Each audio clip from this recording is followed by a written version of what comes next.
ಇನ್ನು 8ನೇ ತರಗತಿಯಲ್ಲಿ ಕನ್ನಡ ಶೆಟ್ಟಿ ಸಮಾಜದಿಂದ ಒಂದು ಗದ್ಯವನ್ನು ಆಯ್ದುಕೊಂಡಿದ್ದೇವೆ. ಅದು ಗದ್ಯದ ಹೆಸರು ಅಮ್ಮ ಅಂತ.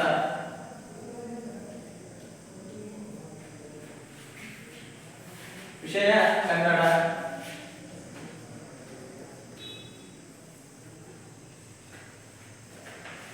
ಯುವ ಹನುಮಂತೇವರು ಅಮ್ಮನ ಬಗ್ಗೆ ಈ ರೀತಿಯಾಗಿ ಹೇಳಿದ್ದಾರೆ. ಮನೆಯೇ ಮೊದಲ ಪಾಠಶಾಲೆ, ಜನನಿ ತಾನೇ ಮೊದಲ ಗುರುವು, ಜನನಿಯಿಂದ ಪಾಠ ಕಲಿತ ಜನರೇ ಧನ್ಯರು ಎನ್ನುವ ಮಾತು ಸರ್ವಕಾಲಿಕ ಸತ್ಯ ಹಾಗೂ ನೀತಿಯುಕ್ತ ನುಡಿಯಾಗಿದೆ. ಈ ರೀತಿಯಾಗಿ ಹೇಳುತ್ತಾ ಯುವ ಹನುಮಂತೇವರು ಈ ಅಮ್ಮ ಅಪ್ಪ ಒಂದು ಗದ್ಯವನ್ನು ಬರೆದಿದ್ದಾರೆ. ಇವರು ಈ ಒಂದು ಗದ್ಯದಲ್ಲಿ ತಮ್ಮ ಒಂದು ಬಾಲ್ಯ ಜೀವನವನ್ನು ಈ ರೀತಿಯಾಗಿ ವಿವರಿಸಿದ್ದಾರೆ. ಬಾಲ್ಯ ಜೀವನ ಅಂದ್ರೆ ಬಾಲ್ಯ ಜೀವನವನ್ನು ಈ ರೀತಿಯಾಗಿ ವಿವರಿಸಿದ್ದಾರೆ. ಈ ಊರಿನಲ್ಲಿ ಹುಲಿಗಳ ಕಾಟ ಬಹಳ ಇತ್ತು. ನಮ್ಮಮ್ಮನಿಗೆ ದೂರದಲ್ಲಿ ಹುಲಿ ಕೂಗುತ್ತಿದ್ದರೆ ತಟ್ಟನೆ ತಿಳಿದು ಬಿಡುತ್ತಿತ್ತು. ಹುಲಿಗಳ ಶಬ್ದಕ್ಕೆ ತುಂಬಾ ಸೂಕ್ಷ್ಮವಾಗಿದ್ದ ಜೀವಿಗಳೆಂದರೆ ಕೊಟ್ಟಿಗೆಯ ದನಗಳು. ಅವು ಗಡಗಡ ಗಡಗಡ ನಡುಗಲು ಶುರು ಮಾಡುತ್ತಿದ್ದವು. ಕೊರಳಿನ ಗಂಟೆ ಜೋರು ಶಬ್ದ ಮಾಡುತ್ತಿತ್ತು. ಈ ರೀತಿ ಕೊರಳಿನ ಗಂಟೆಯು ಜೋರಾಗಿ ಶಬ್ದ ಮಾಡುತ್ತಿತ್ತು. ನಾನು, ನಮ್ಮಮ್ಮ, ನಮ್ಮಜ್ಜ ಈ ಚಿಮಣಿ ದೀಪದ ಬೆಳಕಿನಲ್ಲಿ ಒಳಗಡೆ ಕೂತು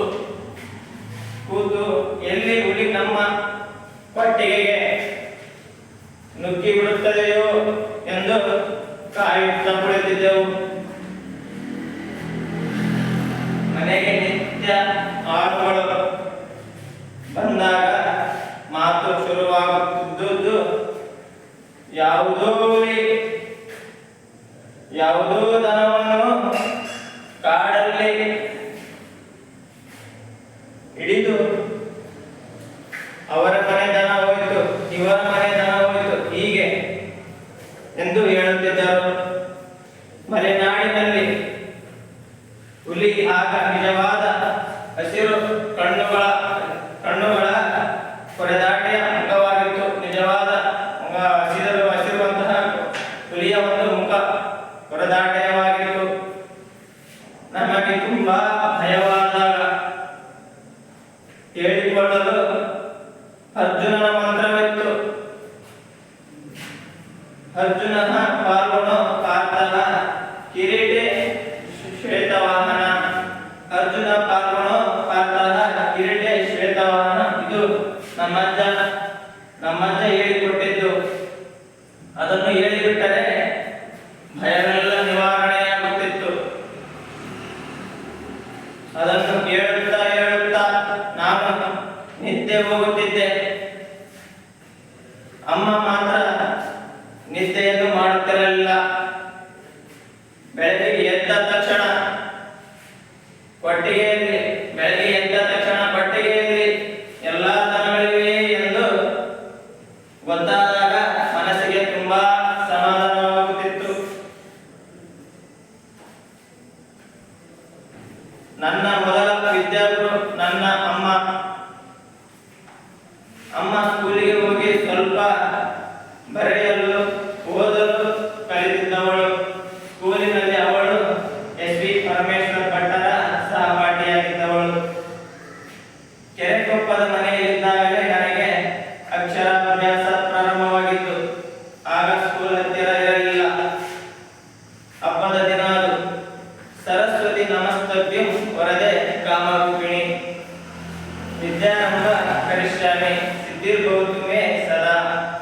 ಸರಸ್ವತಿ ನಮಸ್ತಭ್ಯಂ ವರದೆ ಕಾಮರೂಪಿಣಿ ವಿದ್ಯಾರಂಭ ಕರಿಷ್ಯಾಮಿ ಸಿದ್ಧಿರ್ಭವತು ಮೇ ಸದಾ ಎಂದು ಹೇಳಿ ಅಮ್ಮ ನೆಲದಲ್ಲಿ ಕೂರಿಸಿ ನನ್ನ ಕೈ ಹಿಡಿದುಕೊಂಡು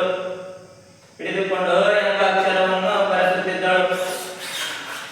ಅಮ್ಮ ನಿತ್ಯ ಹೀಗೆ ಮಾಡಿ ಮಾಡಿಸಿದ್ದರಿಂದ ನಾನು ಶಾಲೆಯಲ್ಲಿ ಅಕ್ಷರ ಕಲಿಯುವುದಕ್ಕೆ ಆರಂಭಿಸುವ ಹೊತ್ತಿಗೆ ಅನೇಕ ಅಕ್ಷರಗಳನ್ನು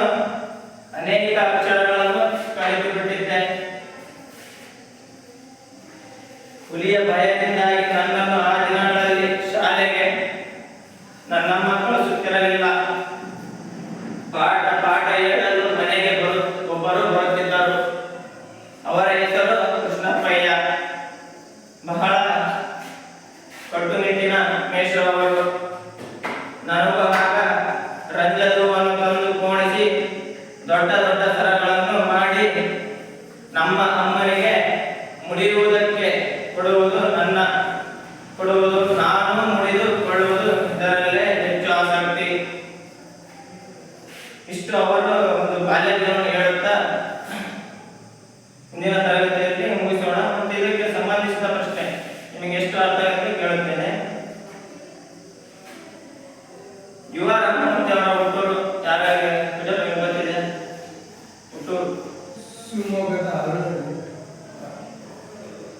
ಶಿವಮೊಗ್ಗ ಜಿಲ್ಲೆ